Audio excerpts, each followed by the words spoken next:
Hi, welcome.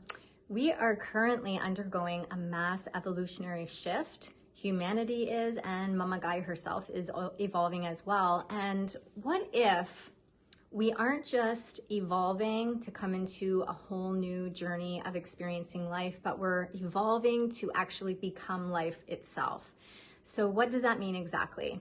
In this episode, we're going to explore the era we're moving into, which is also known as the era of Christ consciousness. So we're going to unpack a little bit about what that means, because really the most important element of this concept or understanding is that we need to each individually embody this actual consciousness and experience. We're going to explore that and explore steps on how to do that. But the reason why we're talking about this is because as I'm presenting it as a concept, essentially, because it's something that we each in our own unique, individuated form, in our own personal connection and relationship with Source, with Spirit, we are embarking on this experience, first and foremost, aligning or becoming this consciousness. Only we can do it within ourselves. And so we're all potentially doing it as, kind of this evolutionary collective, but understanding this at an embodied level means nobody outside of us can do it for us. So invitation is keep that in mind as we're exploring this, because as I'm speaking these words, they're being expressed as a concept because it's landing potentially, depending on where you're at, in a way that yes, there's an understanding, but we can't just hold this kind of consciousness in our intellect. We need to become it. And that's how we're becoming life, actually. So let's unfold this a little bit. Christ consciousness is there's a lot of potential misunderstanding that something outside of us, or a person, or a return of something, or a return of a person is going to actually be what saves us, what evolves us. And in fact, this is not about a specific religion. This is not about any specific savior, avatar, or master. Yet all masters and avatars, including Jesus, including Buddha, etc., have all attained this consciousness. So keep that in mind. This isn't, it doesn't matter kind of what our background is or what our beliefs are necessarily. This is about coming into a consciousness, a way of being. So keeping that in mind, know that this is attainable, and not only just attainable, this is part of our next evolutionary alignment that we're actually really stepping into and being called to kind of activate. So consciousness, Christ consciousness, is an actual way of being. The energies, qualities of this consciousness are rooted exclusively in love. They are rooted in oneness and consciousness. So there's not, and I say exclusively because there's no separation here. There's no duality consciousness. There's no polarity consciousness. So it's when we start to be able to go within ourselves and be able to connect to that source within us and start to activate that is when we then start to ourselves become that consciousness.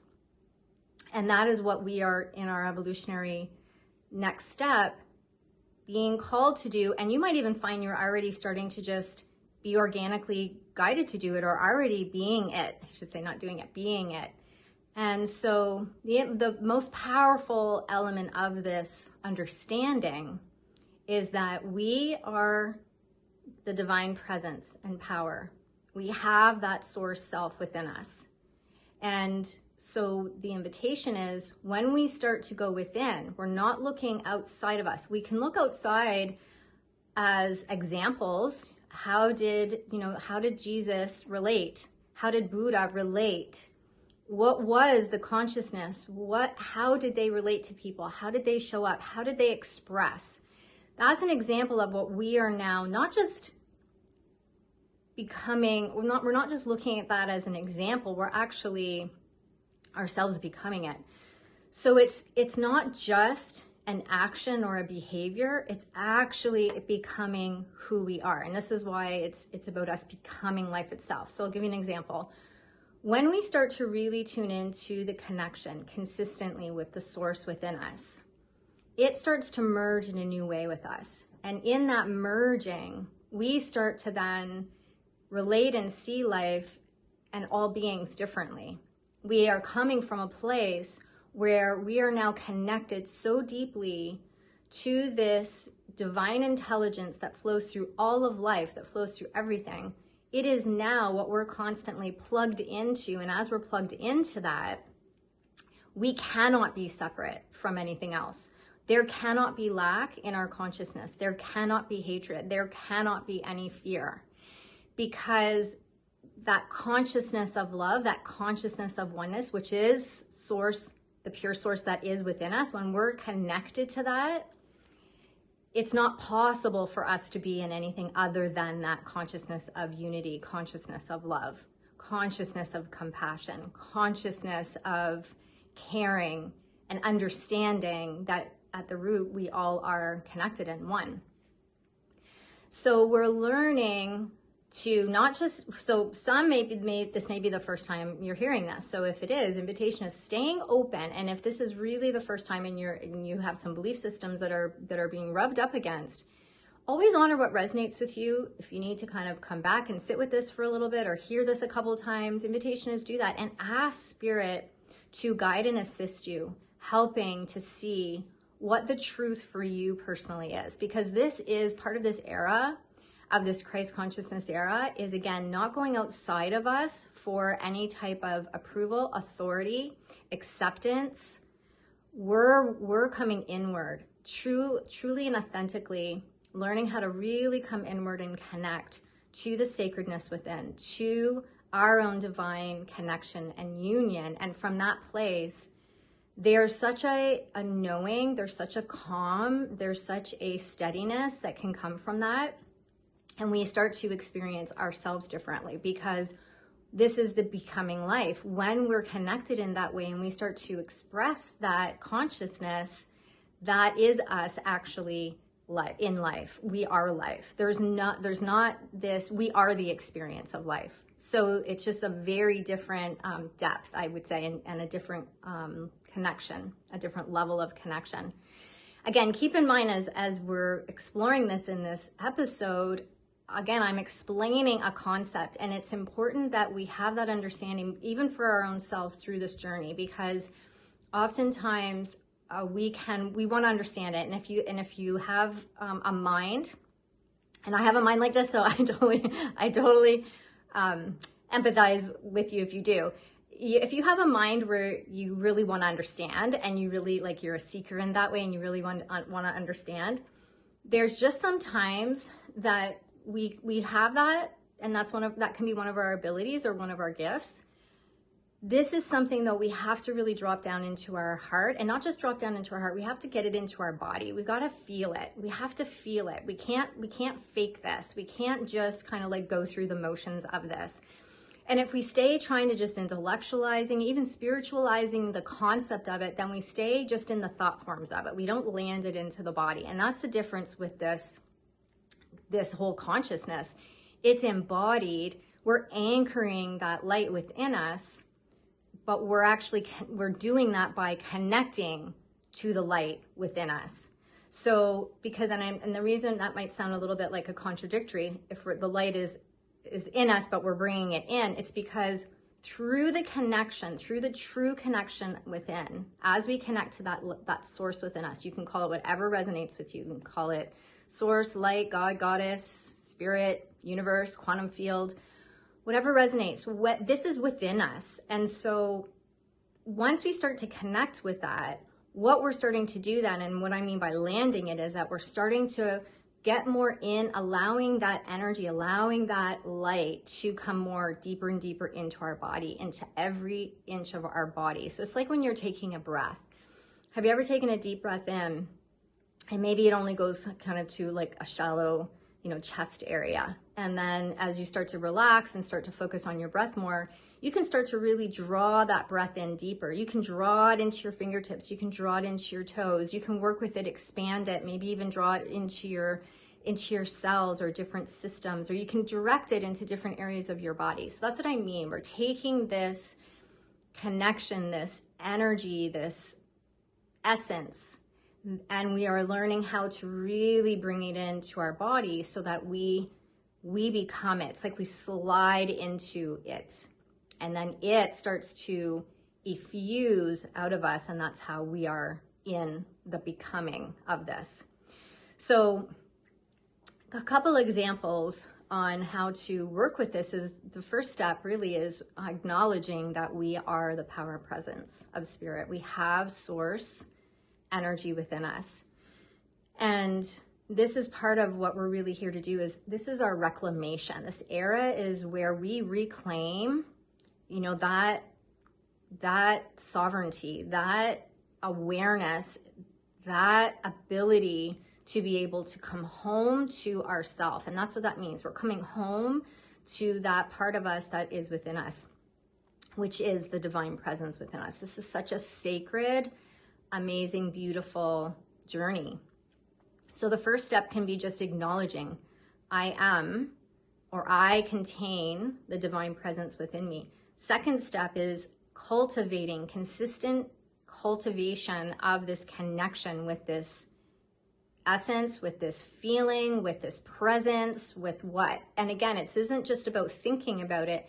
This is about, how often throughout my day can I actually sit for a second and just really tune into this. And you can call it forth. You can, work around it, ask spirit for guidance, ask the presence within you to come forth and to help you to connect with it. And as you start to connect with it, you'll start to feel it. It's a palpable feel within your being, within your body. And there will be specific, again, you may experience it differently, but there could be different sensations you'll feel with it, or a different calm or a peace with it. Because ultimately, that's as we start to connect more with this presence, that is this presence, that is the consciousness, is that we start to just effuse love, effuse peace. We just effuse compassion, because again, when we are really solidly connected, we cannot be in anything other than this consciousness. And it starts to really express through our, not just our being, it expresses through our words, it expresses through our presence, it expresses through the desires we have and the things that we want to do, how we want to show up and how we want to relate. And that includes too for ourselves. This isn't just about always giving out. However, this is considered to be the most sacred, powerful way that we can really offer service to humanity or other beings, is being able to come from this place of true connection and truth within ourselves and depth of that. So the second step is cultivating that connection. And how often throughout our day can we actually tune in and be tuning into that connection, cultivating that connection until it becomes just, we embody it, we become it. And then the third step is where we start to actually express it, and we become that expression. And that's not usually a step that we start to actually tangibly have to focus on, because it's just a natural step that occurs through the cultivation of the connection. So the step 2, cultivation of the connection, is really the most important step with this. Once this resonates and you feel open and you want to explore this experience, then starting to cultivate that connection within. And you'll start to feel, the more you start to feel that connection, it doesn't mean you're going to be in it 100%, especially off the bat. Like, we're still going to be healing some things, but you're going to start to be able to come back into that alignment, that connection much quicker, with much more ease, and potentially get to a point. I mean, this is where we're moving into with this new consciousness. So as we move more and more, preparing more and more into 5D, this is the consciousness. We are really becoming the expression of love. So this is, we are love. And it's said, as the Rumi quote says, we are really identifying all the illusions, delusions, all the beliefs that are encrusting us, that are preventing us from experiencing ourselves as love. this is our returning home to that. Like really in the physical body, being able to experience in the physicality, our experience of the consciousness of love, which is our true nature. So that's how we land at, but we have to do it through an embodied way. So in that second step of cultivating our connection, it's really important that we do take some time to feel it. So feel it in the body, or breathe it in and breathe it through the body, or just take some time to just like throughout the day, checking in, am I grounded? Am I in my body?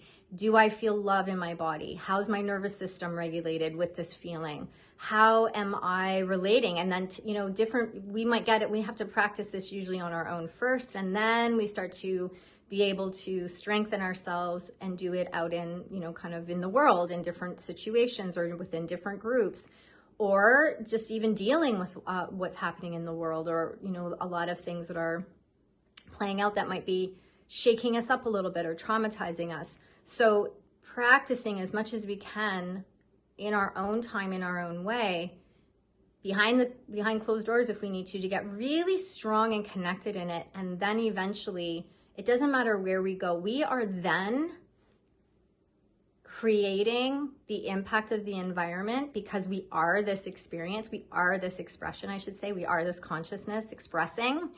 And so we have less, if at all, we won't have any impact anymore on the environment outside of us, because, again, you've heard me say this probably a million times, as within, so without, the microcosm, macrocosm effect.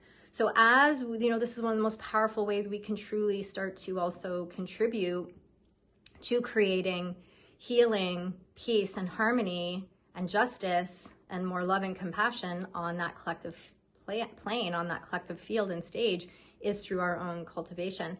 So know that at first it may take some time to just kind of like, as we start to explore this, there might be certain things within our own life, body, or journey that we start to recognize we need to also strengthen. So cultivating that connection, but also, is there other things that we also need to do? Do we need to spend more time kind of unplugging from things that are draining us, unplugging from things that are toxic, that are negative, that aren't serving us to be able to stay in our body? Because if we're traumatized, if we're in fear, what do we need to do to help get our nervous system regulated, so we can come back and feel safe in our body, or safe in our home, or safe on the planet? So again, it's kind of triaging that a little bit. I'm where am I with that, and what do I need to support myself as I'm in this journey? Because it needs to be authentic for us. And each of our process and our steps towards that potentially could look very different. So there's not really any playbook to this in the sense of right or wrong, good or bad, or it's got to look in this specific way. Most important thing is just really committing to ourselves that this is important, that enough that we are going to spend some time consistently to cultivate, so that we can feel that connection within. Because as things unfold on the planet currently, this is truly anyways how we're going to be able to navigate through this sanely, and in a way that we can feel strong, resilient, and I'm going to say safe. I mean, there could be a lot of things, there could be a million words that, I could say right now, and how is this landing for you? So like your personal experience of what's happening or what's unfolding on the planet, and how is that affecting you? So our spiritual journey, our spiritual connection, our spiritual practice is really now going to be so paramount, so for us to be able to make sense of what's happening, and for us to be able to stay within our own lane, and to stay connected in meaning, and be able to find the meaning and the purpose of things, and be able to come back and see the bigger picture. And then being able to have that ability to not just stabilize, but to actually come into an authentic consciousness of caring, of compassion, and of love, and be able to offer that, and then be able to really create impact. And that's how we're really going to start to create impact on the planet.